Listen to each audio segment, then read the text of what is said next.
بسم الله الرحمن الرحیم. جوړ په خیر. په دغه ویډیو کې په دې بحث کوو چې دندې څنګه ومومو، او دغه ویډیو لدې کبل هم ضروری او لازمی دی چې په دې برخه کې په پښتو کې په یوټیوب یا انټرنیټ کې کم مواد پیدا کیږي، او دا یې مونږ او تاسو ضرورت هم دی چې خلک نن سبا دندو ته ډیر زیات ضرورت لري، او داسې هم نه دی چې دندې نشته دي. که تاسو اکبر ته لاړ شئ، jobs.af ته لاړ شئ، ډیر زیاتې وظیفې هلته اعلان شوي دي. دا صحیح دی چې مشکلات شته دي، او دا مشکلات طبیعي دي. طبیعي په دې مطلب چې په هغو ملکونو کې چې پرایویټ سکتر کمزوری وي، کارخانې نه وي، فابریکې نه وي، تولید نه وي، نو هلته زیاتره وظیفې چې وي له حکومت سره وي. حکومت کېدای شي هغو کسانو ته وظیفې ورکړي چې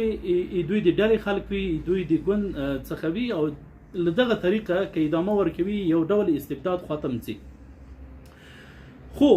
داسې نه دی چې بیخي وظیفې صفر دی. وظیفې شته دي، انجوګانې کار کوي، او هغوی چې دی وختاً فوقتاً چې دی هغوی بلابیل پوزیشنونه اعلانوي. او ما تقریبا 2-3 ورځې مخکې اکبر ولید ډېر زیات هلته پوزیشنونه اعلان شوي وو. نو زه تاسو سره هغه ډېرې زیاتې مهمې ستراتیژۍ شریکوم چې د هغې په واسطه تاسو کولی شئ چې وظیفه ترلاسه کړئ، شارټ لیست شئ او انټرویو ته لاړ شئ. دغه ویډیو یوازې په افغانستان پورې مربوطه نه دی. لکه ما هدف دا دی چې دا ویډیو چې تاسو ګورئ دا نه دی چې یوازې هغو کسانو لپاره دی چې هغوی غواړي په افغانستان کې وظیفه ترلاسه کړي. دا د هغو کسانو لپاره هم دی چې تازه مهاجر شوي دي، امریکا کې دي، کاناډا کې دي، نورو ملکونو کې دي، او هلته په وظیفو او دندو پسې ګرځي. دندو موندل چې دي هغه په 3 شیانو پورې اړه لري. څوک دنده غواړي، څوک دنده ورکوي، او څوک دندې ته خلک آماده کوي. څوک دنده غواړي. کله چې موږ وایو څوک دنده غواړي، who is looking for job، دلته موږ د دغو کسانو تعهد ګورو، ژمنتیا یې ګورو، ظرفیت یې ګورو، دوی چې دی په تخنیکي ډول او مسلکي ډول څنګه روزل شوي دي، څنګه تربیه شوي دي، تجربې لري، تجربې نه لري، او د کومو حتی د کومو قومونو خلک دي، لکه څه ډول خلک دي، د منځنۍ اسیا نه دي، د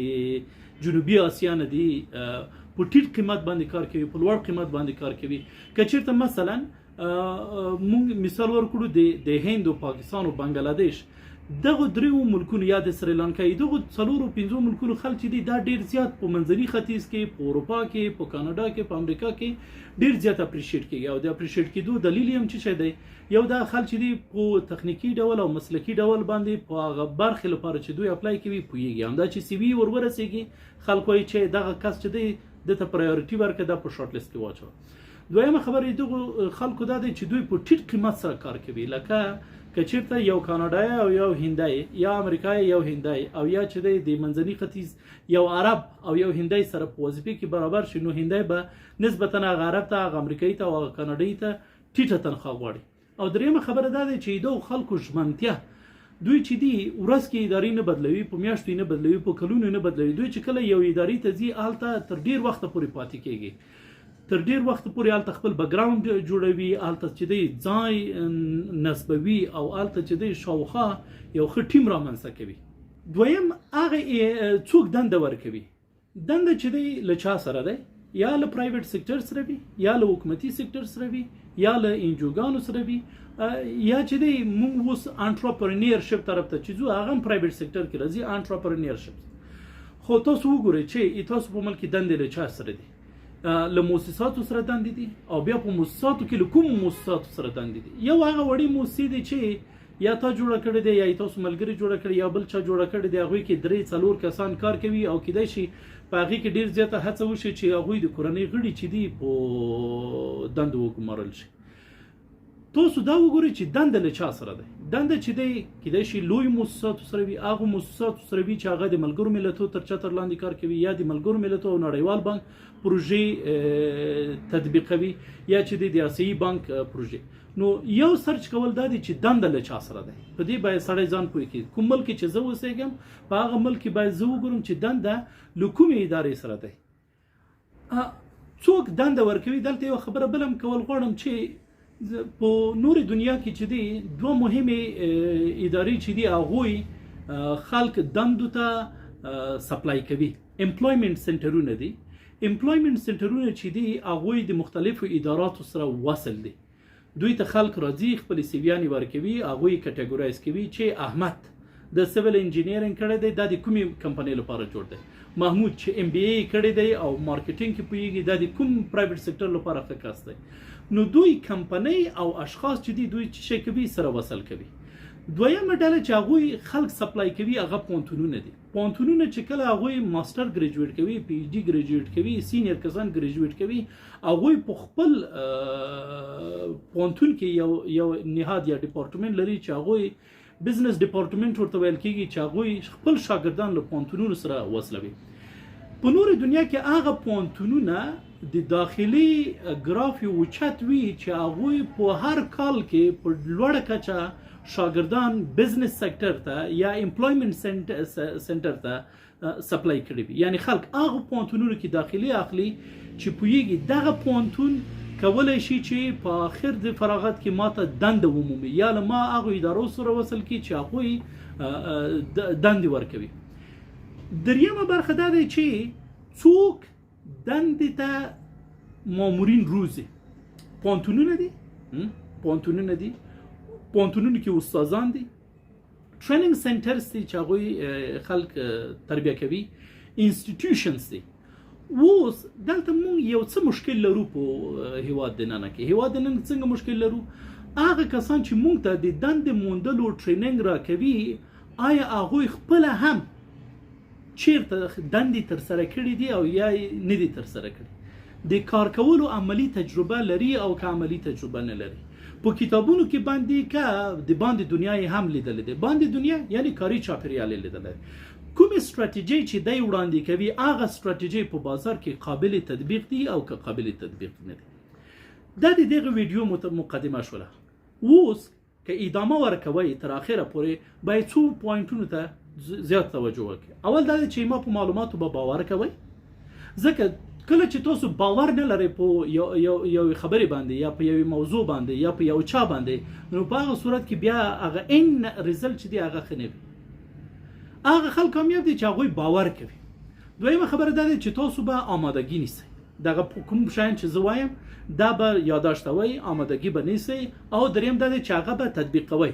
لکه کوم نقطې چې زه وړاندې کوم هغه دغه ویډیو نه وروسته په خیر ځانونه تیار کړئ، تطبیقات شروع کړئ، پس له هغې نه به تاسو څلورم کار ته رسېږئ چې هغه څه شی دی؟ نتیجه دی. نو believe in me, get ready, apply what I am saying, and number 4 چې څه دی؟ see the results. اول سټپ په دندې موندلو کې دا دی که ته 2 میاشتې بیکاره وي، 3 میاشتې بیکاره وي، 4 میاشتې بیکاره وي، اوس له کیدای شي تا یو اټچمنټ اخیستی وي. اټچمنټ مطلب دا دی چې کور سره کیدای شي عادت شوی وي، سهار ناوخت پاڅېدلو سره کیدای شي عادت شوی وي، ځکه اوس وظیفه نشته ته مجبور چې ډېر زیات شپې ناوخته پورې کښېني او سهار چې شي ناوخته له خوبه پاڅې. او یا کېدای شي یو څو 4 5 6 ملګري دې پیدا کړي وي ته هغوی سره چې دی روزانه 2 ساعته 3 ساعته 4 ساعته تېروي، کینې بحث کوي، هسې غورې کوي. نو تا یو عادت اخیسته دی، ته به اوس د دغه کمفورټ زون نه راوځې. نو چې د کمفورټ زون نه راوځې د وظیفې موندل چې دی هغه به څه ډول کوي؟ وظیفې موندل به داسې کوي لکه سړی چې عملا وظیفې ته ځي، سهار 9:30 بجې ته باید جګ شوی وي، چای دې څښلی وي، خپل موبایل یا د کمپیوټر شاته ناست وي او خپل اوله سی وي دی هغه ادارې ته لیږلی وي چې تا واقعا غوښتل چې دلته یې تا سی وي لاړه شي. یعنی جاب سرچ به څه ډول کوي؟ د دندې په شکل به کوي. دغه دندې موندل به د یو مسؤلیت په توګه کوي. داسې به نه کوي چې والا هلته مې یو سی وي سپارلی دی، یو 2 هفتې مخکې مې یو بل ځای کې سی وي سپارلی وه، محمود ته مې خبره کړې ده، احمد ته مې خبره کړې، منتظر یم چې هغوی احوال راکوي. نه، دا به روزانه د سهار 9:30 بجو نه د ماښام تر 3:30 4:30 بجو پورې به مسلسل ته سیویانې لیږي. مختلفو اداراتو ته به لیږي. څنګه به لیږي؟ اکبر ته به ورځې، هلته به ګورې، د jobs.af ته به ورځې، هلته به ګورې چې چا پوزیشنونه اعلان کړي دي. دریمه خبره دا دی چې ته د دغو اداراتو ته چې ته غواړې تا سی وي هلته ورشي، د هغوی ویب سایټونو ته مراجعه وکړه، ځکه ټول خلک چې دي په اکبر او jobs.af کې خپلې وظیفې نه اعلانوي. نو د هغوی ویب سایټونو ته لاړ شه، د هغوی په فیسبوک پیج باندې هغوی ته چې دی کمنټ وکړه او یا چې دی هغوی ته په مسنجر باندې خپله سی وي ورولېږه. ډېر داسې کسان شته دي چې هغوی آرام نه کوي، هغوی واتساپ پیدا کوي د ایچ آر، هغوی چې د په سوشل میډیا باندې هغه ادارې ته چې غواړي هغوی چې وظیفې ورکوي میسیجونه پرېږدي خپل سی وي که حتی هغوی سی وي غوښتي هم نه وي حتی هغوی موقف اعلان کړی هم نه وي حتی که هغوی ضرورت هم نه وي بیا هم دوی اصلا دغه شلګي د دې سبب کېږي چې تاسو یو ځای کې وظیفه پیدا شي تاسو هغه متل اورېدلی وي چې شله غوښه چې دی هغه بخار هم نشي پخولی بخار هم زور نه پرځي نو څوک چې شلګي کوي حتما په آخر د ورځې کې به هغوی چې ګوري نتیجه ګوري دویم سټپ چې څه دی ټارګټ د رایټ پوزیشن ټارګټ د رایټ پوزیشن څه معنا لري هغه موقف په ګوته کړه او تر حملې لاندې ونیسه چې ته هلته په خپل ځان باندې پوره باوري وي حاکمیت ولري پخوانی تجربه دی هلته وي شوق دی ورسره وي مینه دی ورسره وي او په کولو یې چې دی ته نه ستړی کېږي کله دی چې رایټ پوزیشن هدف ونیوه تر حملې لاندې نو اوس د هغوی نه جاب ډسکرپشن راوغواړه یا په جاب ډسکرپشن وګوره چې د جاب ډسکرپشن څه شي کوم مهارتونه غواړي کوم سافت سکلز غواړي کوم هارد سکلز غواړي کومې تجربې غواړي په کومې ژبې لکه ضرورت دی چې هغه ورته اړتیا یې دی چې ته هلته خبرې پرې وکولی شي هغه اداره چې دغه پوزیشن ته غواړي ورته اپلای وکړي هغوی له تا څخه څه شی غواړي هغوی هدف څه شی دی په څه شي کې باید ته له هغوی سره مرسته وکړې بله خبره دا دی چې مونږ وایو ټارګټ د رایټ پوزیشن هغه دې له کبله دی چې دغه دندې موندل صحیح دی چې ته به دنده ومومې هلته به مقرر شي خو ته وګوره په هغې ساحې کې ته ابتکارات کولی شي او نه شي کولی ته هلته خپل روحي فشار مدیریت کولی شي او مدیریت کولی نه شي دا یوازې دا نه دی چې ته مقرر شولې بس یو څوک شیان به د منیجر لخوا تا ته ویل کېږي او مخکې به ځې نه وظیفه چې دی یو هغه فعالیتونه وي چې تا ته درکول کې دا ترسره کړه دویم په یو وخت کې کیدای شي څو کاره تا ته درکړل شي آیا ته کولی شي څو کاره په یو وخت کې مدیریت کړې روحي فشار ته کولی شي چې لکه وی زغمې دریمه خبره دا ده چې دفتر چې دی روټین او داسې کسان چې لکه نورمل کارونه کوي هغوی کې اوس زیاته دلچسپي نه لري ځکه اوس روبوټ هم ډېر روټین کارونه کولی شي هغوی انسانان له دې کبله نیسي چې هغوی په خپلې ساحې کې ابتکارات وکولی شي نو که چېرته یو څوک ابتکارات نشي کولی هغه په خپلې وظیفې کې غوسه کېږي چغې وایي یا چې دی په خپل وخت باندې ډیډلاینونو باندې ځواب نشي ورکولی نو هغه اداره چې دی له ځان سره نه ساتي دریم سټپ چې دی لینکډین اکاونټ دی آیا ته لینکډین اکاونټ لري زیاتره افغانان چې موږ ګورو دوی په څه شي کې مصروف دي په فیسبوک کې مصروف دي فیسبوک کې اوس چې دی نورمل خلک هم پیدا کوي نورمل خلک مطلب دا دی چې اوس د انجینر او ډاکټر ترمنځ چې دی کېدای شي یو کلیوال هم وي یو دکاندار هم وي یو موټروان هم وي یو عادي سړی هم هلته چې شي وي هلته موجود وي کمنټ وکړي یا ولولي لایک کړي خو پروفیشنل کسان چیرته دي هغوی په لینکډین باندې موجود دي بل خبره جدي کسان ډېر سیریس بحثونه چې کېږي هغوی چیرته خبري بحثونه چې کېږي هغه چیرته دي هغه په ټویټر باندې دي نو که ته غواړې چې وظیفه ومومې نو په لینکډین کې باید خپل موجودیت اعلان کړي هلته ته باید وي لینکډین اکاونټ دی باید فعال وي بل دا وي چې اپډیټ وي تازه معلومات تا په باره کې هلته موجود وي دریم دا دی چې ته باید هغو خلکو سره وصل وي چې هغوی وظیفې ورکوي یا په مسلکي ډول باندې تا له وظیفې سره څه شی لري ربط لري څلورمه مهمه ستراتیژي دا دی چې سلف اسسمنټ دی آیا تا خپل ځان پیژندلی دی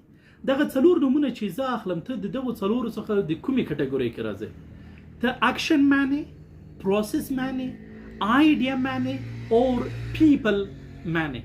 له دغو څلورو کټګوریو څخه ته په کوم ځای کې راځي بله خبره دا دی چې ځینې عمومي دفتري مهارتونه دي چې هغې کې ته پوهېږي او که نه پوهېږي راپور لیکلی شي ښه راپور لیکلی شي ایمیل ته ښه ځواب ورکولی شي یو خاص لیکل دي که نه هسې بس یو څو جملې اچول دي نه یو داسې دی چې په مسلکي ډول ته ایمیل لیکلی شي په مسلکي ډول باندې ته یو میمو لیکلی شي ته یو ښه پریزنټیشن د یو پروجیکټ په باره کې ارایه کولی شي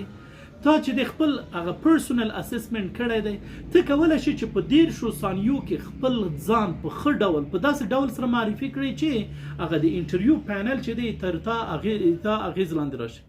ګورئ که اوس تاسو د انسټاګرام ریل ګورئ که د یوټیوب شارټس ګورئ او یا چېرته د ټیک ټاک ویډیوز تاسو ګورئ کوشش کېږي چې ورځ تر بلې کوشش کېږي چې یو ویډیو په ډېر کم وخت کې ډېر غټ مفهوم ارایه کړی شي نو الیویټر سپیچ څه دی؟ الیویټر سپیچ دا دی چې ته په 10 ثانیو کې خپل ځان په داسې ډول سره معرفي کړی شي چې د انټرویو پینل ایته تر اغیز لاندې راشي. پنځمه ستراتیژي دا دی چې ته باید تجربه ولرې. اوس هغه کسان چې تازه له پوهنتونونو څخه فارغ شوي دي یا 13 کال فارغ شوي دي یا 100 کال فارغېږي، دغه کسان چې کله اداراتو ته ځي نو دوی ته لومړنۍ پوښتنه چې ورڅخه کېږي دا تجربه دې شته؟ تجربه یا دوی سی وي که لیدل کېږي نو سی وي به یوه پاڼه وي او هغه کې کېدای شي دوی د خپل لیسې دوره لیکلې وي یا د پوهنتون دوره لیکلې وي، لاندې هغه د جاب چې د چېرته کړی وي هغه به موجوده نه وي. نو اوس تجربه څنګه ترلاسه کړو؟ د تجربې ترلاسه کولو لپاره ښه لاره چاره چې دی دوه مهم شیان دي. ګورئ ایمون ځوانان شکایت کوي زه چې کله اپلای وکړم ماته ویل کېږي تجربه دې نشته دی، نو ته ماته وظیفه راکړه چې زه تجربه ترلاسه کړم. دا خبره نه ده.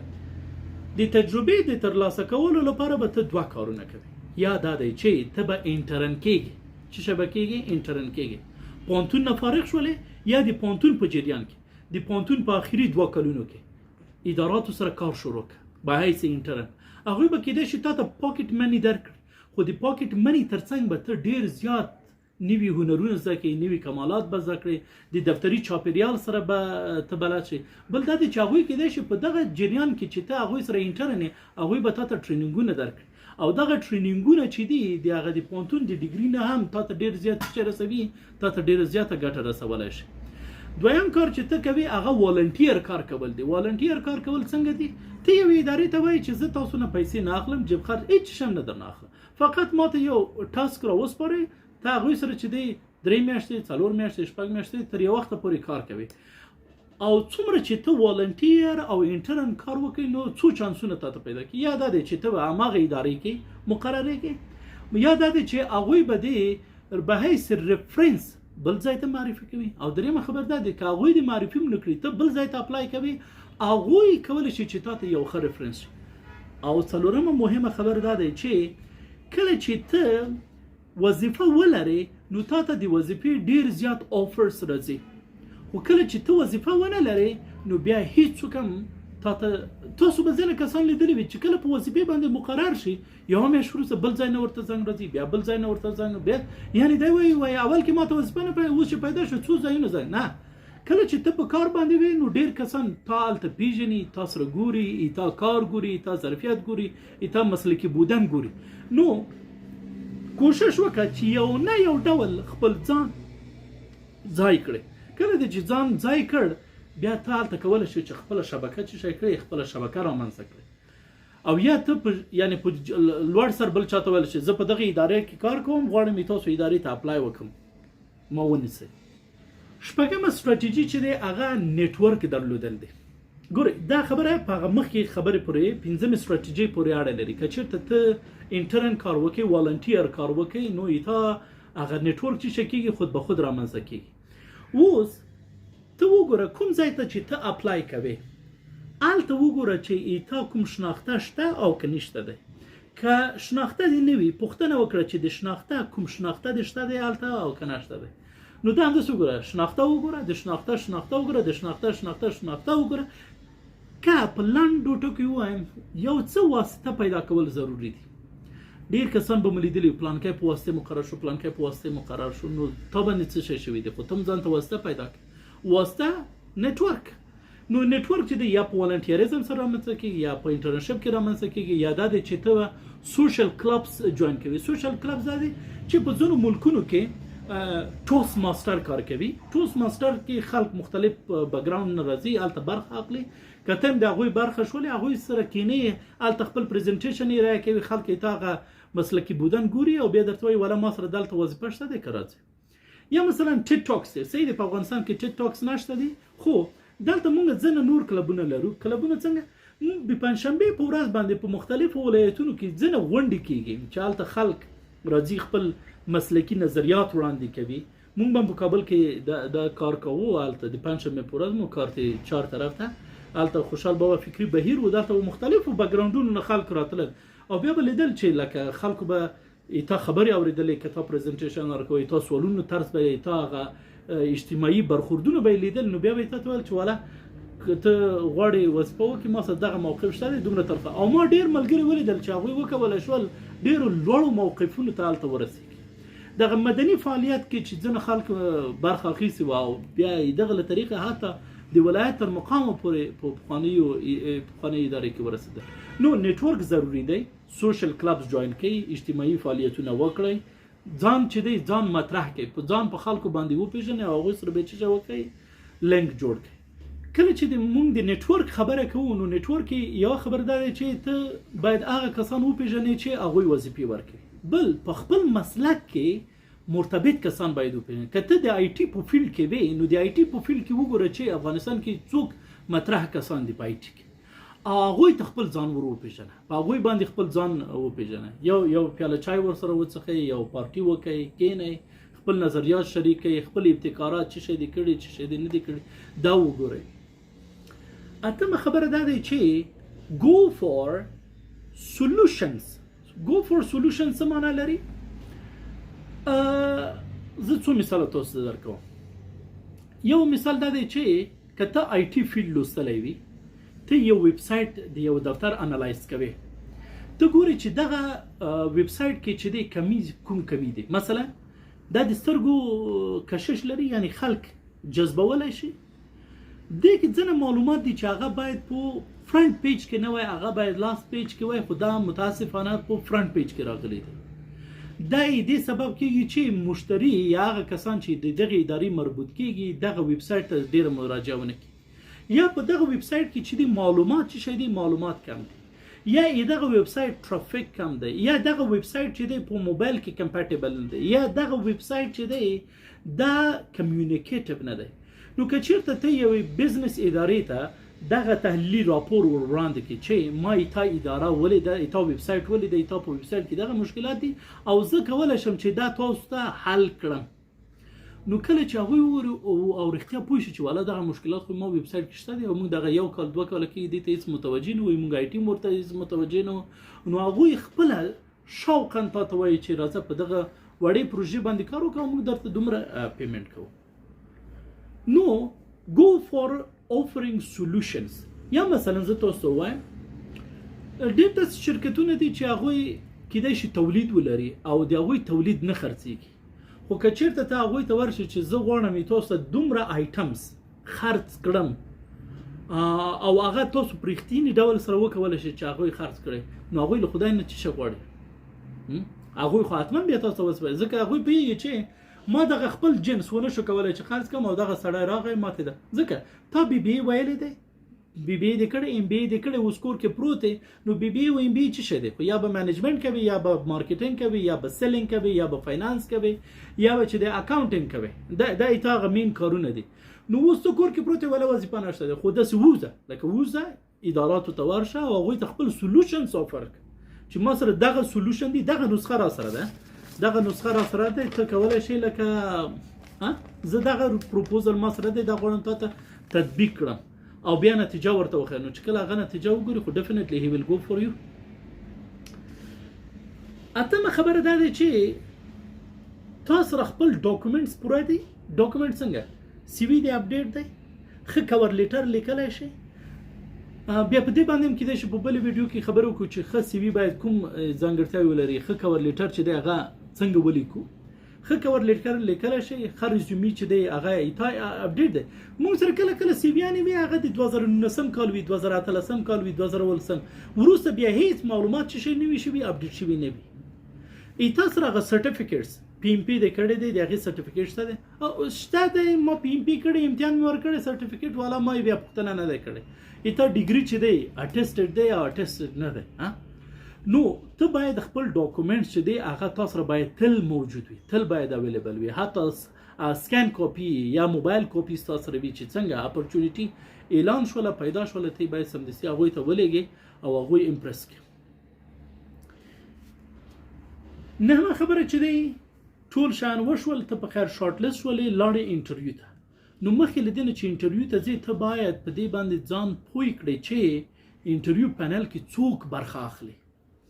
اوس انټرویو پینل کې دغه یعنی یو قسم انټیلیجنس باید ته وکړې څه استخباراتي معلومات راټول کړې لکه پینل کې څوک دی د دغه ادارې له پخوانیو مامورینو پوښتنه کولی شئ چې دې کې احمد برخه اخلي او احمد چې دی څه ډول پوښتنې کوي. احمد چې برخه اخلي دی چې دی څه ډول خلک انتخابوي. هغو کسانو چې په دغه اداره کې پخوا کار کړی دی یا هغوی چې دی انټرویو کې ریجیکټ شوي دي یا چې دی دلته انټرویو ورکړی دی هغوی کولی شي چې تا ته ښه سورس آف انفارمیشن وي. بل مخکې له انټرویو نه ته کولی شي چې انفارمیشنل انټرویوز چې دی هغه ترسره کړې. انفارمیشنل انټرویو څنګه دی؟ ځینې ملګري ته لرې هغوی سره ته ووایي چې زما دغه پوزیشن ته اپلای کړی دی او زه غواړم چې به حیث امپلویي دلته استخدام شم، نو دغه موقع په باره کې چې دی ته ما سره یو انټرویو وکړه، لکه کوم ډول پوښتنې به کېږي. نو هغه پوښتنې کېدای شي لکه کوم کسان چې تاسو ملګري وي هغه دفترونو کې کار کوي یا په هماغه بخش کې کار کړی وي، نو هغوی سره دغه تجربه شته چې یاره دغه ځای نه به پوښتنه کېږي، دغه پوښتنه به کېږي او ته باید په دغه ډول سره ځواب ورکړي. دا کولی شي تاسو سره مرسته وکړي چې مخکې له انټرویو نه دې څه شی کړي، آماده کړي. آخري سټپ چې دی کله چې په خیر انټرویو وشوله، استخدام شولی، د انټرویو څنګه کېږي ما الریډي په دې باندې ویډیو جوړه کړې دی، خو ځینې مشخص پوښتنې دي چې هغوی ته باید خاص ځواب ورکړل شي. هغې په باره کې زه انشاءالله بله ویډیو جوړوم. نو د انټرویو نه وروسته د فالو اپ برخه دی. فالو اپ تاسو چې چیرته اپلای کوئ، ځینې داسې دوستانو ملګري وایي وله ما اپلای کړی و بیا ما ته زنګ څو میاشتې وروسته راغی، زه بیخي نه پوهېدلم چې ما دوی ته اپلای کړی و، اپلای مې نه و کړی، سی وي مې لېږلی و، سی وي نه. نو ته به داسې وکړې چې په خپل اکسل کې به خپل یو لیست جوړ کړې چې کوم اداراتو ته په کوم تاریخ او کوم پوزیشن ته اپلای کړی دی. د انټرویو څخه وروسته 2 هفتې ته کولی شي چې هغوی ته یو فالو اپ ایمیل ولیږې او د وضعیت په باره کې په مؤدبانه ډول پوښتنه وکړې چې کوم ځای ته خبره ورسېدله، تصمیم څه شی شو، زه استخدام شولم، استخدام نه شوله. نو دا یو تاسو جدیت هم ښیي چې تاسو د کار په باره کې چې دی تاسو جدي یئ. او بل داسې دی کله کله په انټرویو پینل کې چې دی ځینې اسناد پکارېږي، تاسو کولی شئ هغه اسناد هم ور ولېږئ، څنګه کې پوښتنه هم وکړئ چې تصمیم څه شی شو ما په باره کې. نو دغه فالو اپ چې دی دا آخري برخه دی او څنګه چې تاسو ښه فالو اپ کولی شئ. ګورئ کیدای شي دغه انټرویو کې تاسو هایر نه شولئ، کولی شئ چې تاسو فالو اپ ایمیل ولګئ چې بل پوزیشن لپاره، او یا داسې دی چې هغه د ایچ آر پینل سره تاسو اړیکې جوړې کړئ، سلام کلام ورسره شروع کړئ چې مثلا اختر مبارکي ور ولګئ، د ځینو خاصو ورځو تبریکي ور ولګئ په واتس اپ یا ایمیل کې چې هغه تاسو کنیکشن همداسې دوامداره پاتې شي. نو بس تر انټرویو پینل پورې راورسېدلی، بیا به ورپسې دویمه ویډیو درېیمه ویډیو باندې هغې نه وروسته خبرې کوو چې انټرویو ته څنګه حاضر شو او یا چې دی هغه انټرویو کې پوښتنې باید په څه ډول ځواب شي، ځکه ځینې پوښتنې دي چې هغې ته تخنیکي ځوابونه پکار دي. لکه یو پوښتنه ده تا قوت څه شی دی، تا ناخامۍ څه شی دی، ته په راتلونکو 5 کلونو کې غواړې کوم ځای ته ورسېږې. نو دا په دې باندې به انشاءالله راتلونکي کې بله ویډیو وي. خدای دې وکړي چې معلومات مو خوښ شوي وي، دا له نورو ملګرو دوستانو سره شریک کړئ تر څو د خیر پیغام ته ډېر ورسېږي.